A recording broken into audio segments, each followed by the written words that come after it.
एका अभयारण्यात जेवढे पक्षी आहेत त्यापैकी 1/2 पक्षी आकाशात विहार करत आहेत, 1/3 पक्षी झाडावर बसलेले आहेत, 1/8 पक्षी जमिनीवर दाणे टिपत आहेत आणि उरलेले 45 पक्षी तलावात पोहत आहेत. तर पक्ष्यांची एकूण संख्या किती? या प्रकारच्या प्रश्नाला सोडवण्यासाठी सुरुवातीला जेवढे अपूर्णांक दिलेले आहेत, जसे की 1/2 अधिक 1/3 अधिक 1/8 याची बेरीज करून घेऊया.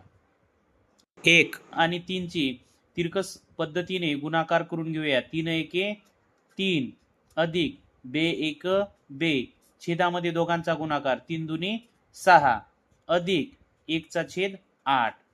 3 आणि 2 5 5 चा छेद 6 अधिक 1 चा छेद 8. परत तिरकस गुणाकार पद्धतीने गुणाकार करूया. 5 8 40 अधिक 6 एके 6 छेदामध्ये 8 सक 48. अंशाची बेरीज करूया. 40 अधिक 6 46 छेदामध्ये 48. आता 46 चा छेद 48 एवढे पक्षी एकतर काही विहार करत आहेत, काही झाडावर बसलेले आहेत आणि काही दाणे टिपत आहेत. परंतु आपल्याला दिलेले आहे की 45 पक्षी हे तलावात पोहत आहे. आता याचा अर्थ 46 चा छेद 48 पक्षी कुठे ना कुठे काहीतरी करत आहेत, म्हणजे याचाच अर्थ 2 चा छेद 48 पक्षी हे तलावात आहेत. मग 2 चा छेद 48 बरोबर किती पक्षी?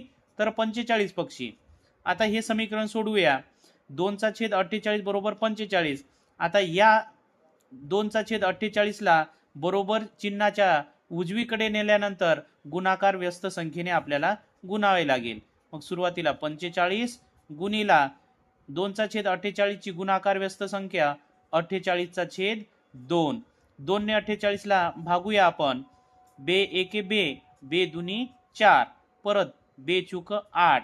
आता या ठिकाणी आपल्याला संख्या मिळालेली आहे 45 गुणिला 24. आता 45 गुणिला 24 24 पंच 120 120 ची 0 हातच्याला आले 12.